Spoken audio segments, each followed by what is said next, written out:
Hello friends, welcome to SSC coaching centre. दोस्तों, आज की वीडियो में हम बात करेंगे अनुपात से संबंधित प्रश्नों की जो बार बार परीक्षाओं में पूछे जाते हैं। अगर आपको अनुपात से संबंधित क्वेश्चन नहीं आते हैं तो इस वीडियो को देख लीजिए।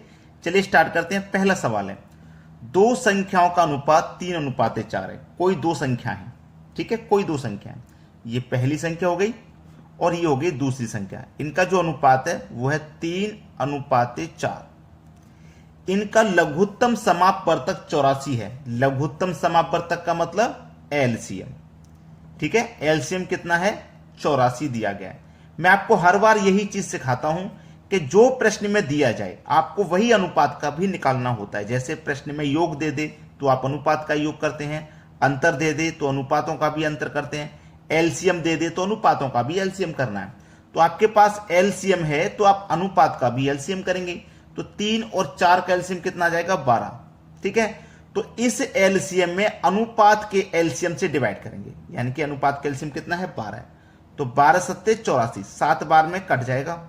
बोला है इनमें सबसे बड़ी संख्या है, यानी कि इन दोनों संख्याओं में, पहली संख्या और दूसरी संख्या, ये दो संख्या तो है, इनमें सबसे बड़ी संख्या क्या होगी? देखिए 7 का मल्टीप्लाई 3 से कर दो, 7 त्रिक का 21, 7 का मल्टीप्लाई 4 से कर दो, 7 चौके 28। बड़ी संख्या कौन सी हो जाएगी आपकी? 28 हो जाएगी। 21 और 28 में बड़ी संख्या 28 है। पहला ऑप्शन सही जवाब है। आप डायरेक्ट भी कर सकते थे, जो अनुपात में बड़ा होगा वही संख्या बड़ी होगी। तो अनुपात में बड़ा कौन था? 4, तो डायरेक्ट 4 से ही मल्टीप्लाई कर देते आप। इसमें कभी कभी यह भी पूछ लेता है कि दोनों संख्या बताइए क्या है, ठीक है, दोनों संख्याओं का मान बताइए। तो दोनों संख्याओं का मान 21 और 28 है, इस तरीके से। या दोनों संख्याओं का मल्टीपल भी पूछ लेता है कि दोनों संख्याओं का गुणनफल बताओ।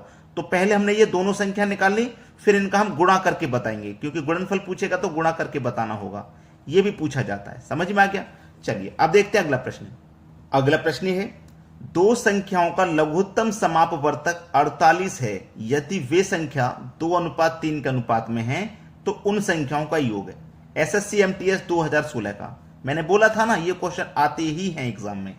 देखिए, दो संख्याओं का लघुत्तम समापवर्तक, दो संख्या मतलब पहली संख्या और ये होगी दूसरी संख्या, ठीक है। इनका लघुत्तम समापवर्तक यानी कि एलसीएम, एलसीएम कितना है भाई? एलसीएम 48 है, ठीक है। और इन दोनों का अनुपात क्या है? 2:3। तो मैंने आपको पहले ही बता दिया है कि अगर आपके पास एलसीएम है तो आप अनुपात का भी एलसीएम निकालेंगे। तो 2 और 3 का एलसीएम 6 हो जाएगा, ठीक है। तो इस एलसीएम में अनुपात के एलसीएम से डिवाइड कर दो, यानी कि 6 से डिवाइड कर दो। 6 अट्ठे 48, 8 बार में कट जाएगा। उन संख्याओं का योग क्या है? तो 8 का मल्टीप्लाई 2 में करो, 8 दूने का 16 और 8 त्रिक का 24। ये दोनों संख्या हमने निकालनी। पहली संख्या 16 है, दूसरी संख्या 24 है, लेकिन उन दोनों संख्याओं का उसने योग पूछा है। तो आप योग करने के लिए दोनों को जोड़ देंगे। 16 और 24 दोनों को जब आप जोड़ेंगे तो ये हो जाएगा जोड़ने के बाद 40। ये आपके सवाल का सही जवाब हो जाएगा 40। ये आपका आंसर हुआ 40, सी ऑप्शन में दिया गया है। योग पूछने के लिए आप क्या कर सकते थे कि आप दोनों संख्याओं को जोड़ लो। ये दोनों संख्याओं का अनुपात है ना, 2:3। 2 और 3 को जोड़ेंगे तो कितना हो जाएगा? 5। तो इसका मल्टीप्लाई सीधे 5 से कर दो, 8 पंजे 40, डायरेक्ट आंसर 40 आ जाएगा। लेकिन हमने कैसे किया? पहले दोनों संख्याओं को अलग अलग निकाला, फिर उनको जोड़ा। अगर हम इनके अनुपात को ही जोड़ के डायरेक्ट मल्टीप्लाई कर देते तब भी आंसर वही आएगा। समझ में आ गया ना? चलिए अब देखते हैं अगला सवाल। अगला प्रश्न है, 2/3, 4/9, 5/6 का एलसीएम है। इनका हमसे एलसीएम पूछा है और एसएससी 2015 में यह क्वेश्चन आया हुआ है। देखिएगा, एक बात हमेशा याद रखना कि जब इनका हमसे एलसीएम पूछ लिया है तो एलसीएम तो हम निकालेंगे ही। एलसीएम पूछा है ना, तो एलसीएम तो हम निकालेंगे ही, लेकिन हमको एचसीएफ भी निकालना होगा। याद रखना, कभी भी फ्रैक्शन में संख्या हो और एलसीएम पूछे तो ऊपर वाली संख्याओं का एलसीएम निकालना है, यानी कि जो पूछे वो आप ऊपर वाली संख्याओं का निकालेंगे। अगर एलसीएम पूछा है तो ऊपर वाली संख्या का एलसीएम निकालना है। एचसीएफ पूछा है तो ऊपर वाली संख्या का एचसीएफ निकालना है। जो पूछता है ना वो हमें ऊपर वाली संख्या का निकालना होता है। जैसे हमसे एलसीएम पूछा है तो हम ऊपर वाली संख्या का एलसीएम निकालेंगे, यानी कि ऊपर वाली संख्या 2, 4 और 5 है। इनका हम क्या करेंगे? एलसीएम निकालेंगे। तो 2, 4, 5 का एलसीएम क्या हो जाएगा भैया? 20 हो जाएगा। 20 5 से भी कटेगा, 4 से भी कटेगा, 2 से भी कटेगा। एलसीएम हो गया मेरे पास 20। ठीक है, एलसीएम हो गया 20। क्लियर, एलसीएम 20 हो गया। एलसीएम ही तो पूछ रहा था, एलसीएम हो गया 20। लेकिन अभी मेरे पास नीचे वाली संख्या भी तो है। कौन कौन सी? 3 9 और 6। इनका मुझे एचसीएफ निकालना होगा। जो पूछता है वो हम ऊपर वाली संख्या का निकालते हैं। ठीक है, एलसीएम पूछा है तो ऊपर वाली संख्या का हम एलसीएम निकालेंगे, नीचे वाली का एचसीएफ। अगर एचसीएफ पूछता तो ऊपर वाली संख्या का एचसीएफ निकालते, नीचे वाली का एलसीएम। बात समझ में आ गई? तो 3 9 6 का एचसीएफ क्या हो जाएगा भैया?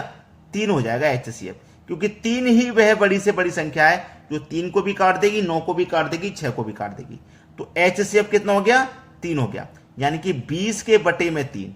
ये आपके सवाल का बिल्कुल सही जवाब है, 20 के बटे में 3। किस ऑप्शन में? देखिए बी ऑप्शन में दिया गया है। यह प्रश्न का सही जवाब हो गया। चलिए अब देखते हैं अगला सवाल। अगला प्रश्न है 1 3 5 7 9 ऐसे ही बढ़ते हुए जा रहे हैं 47 49। इन संख्याओं का औसत क्या होगा? एसएससी 2015 में आया हुआ सवाल है। अब ये सभी विषम संख्या हैं, 1 से स्टार्ट होकर 49 तक जा रही हैं।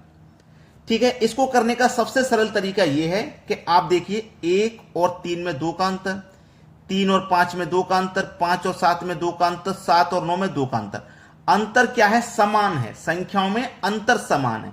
जब अंतर समान होता है तो करने का तरीका है first plus last divided by 2। ठीक है, तो फर्स्ट संख्या आपकी 1 है, प्लस लास्ट संख्या आपकी 49 है, डिवाइडेड बाई 2। 1 और 49 को जोड़ेंगे तो 50 डिवाइडेड बाई 2। 2 से डिवाइड करूंगा मैं 50 में तो 25 बार में ये डिवाइड हो जाएगा। सवाल यही खत्म। आपके प्रश्न का क्या आंसर आ जाएगा? यहां पे 25, जो कि हमारे पहले ऑप्शन में दिया गया। ये बिल्कुल सही जवाब है। अब देखते हैं अगला सवाल। अगला प्रश्न है यदि 35 आदमी किसी कार्य को 8 दिन में पूरा कर सकते हैं तो कितने आदमी उसी कार्य को 10 दिन में पूरा कर सकते हैं? बहुत अच्छा सवाल। देखिए 35 आदमी हैं, किसी कार्य को 8 दिन में पूरा कर रहे हैं। ठीक है, बराबर कितने आदमी? यहां तो 35 थे, यहां कितने आदमी नहीं पता ना, तो हम x मान लेते हैं। ठीक है, x आदमी किसी काम को कितने दिन में? 10 दिन में पूरा कर सकते हैं। तो हमें क्या करना है? ये x का मान निकालना है हमको। चलिए x का मान निकालना है। 2 से कटा दूंगा 5 बार में, 2 से कटा दूंगा मैं 4 बार में। ठीक है, 5 से कटा दूंगा 35 को 7 बार में कटेगा। 7 का मल्टीप्लाई 4 से हो जाएगा, 7 चौके 28। भाई मल्टीप्लाई तो होगा, बीच में मल्टीप्लाई का साइन है। 7 मल्टीप्लाई 4 28, बराबर के इधर क्या बचा? x। तो x का मान ही तो हमें निकालना था और x का मान हमने निकाल लिया, 28 आया। यानी कि कितने आदमी उस कार्य को 10 दिन में कर पाएंगे? 28 आदमी उस कार्य को 10 दिन में कर पाएंगे। बी ऑप्शन प्रश्न का बिल्कुल सही जवाब है। एक रिक्वेस्ट है आपसे कि अभी तक आपने वीडियो को लाइक नहीं किया तो भाई लाइक का बटन दबा दीजिए और उन बच्चों तक शेयर कर दो जो एग्जाम सेंटर तक पहुंचने से पहले आपका बहुत बहुत धन्यवाद करेंगे अगर ये प्रश्न उनका फंस गया तो। बहुत से बच्चे हैं कोचिंग सेंटर में नहीं जा पा रहे, घर पर ही मेहनत करते हैं।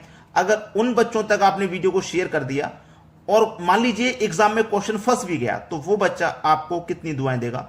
ठीक है, इसीलिए शेयर जरूर कर दिया करें, किसी की हेल्प जरूर करनी चाहिए। ठीक है दोस्तों, आज के वीडियो में इतना ही। वीडियो देखने के लिए बहुत बहुत धन्यवाद।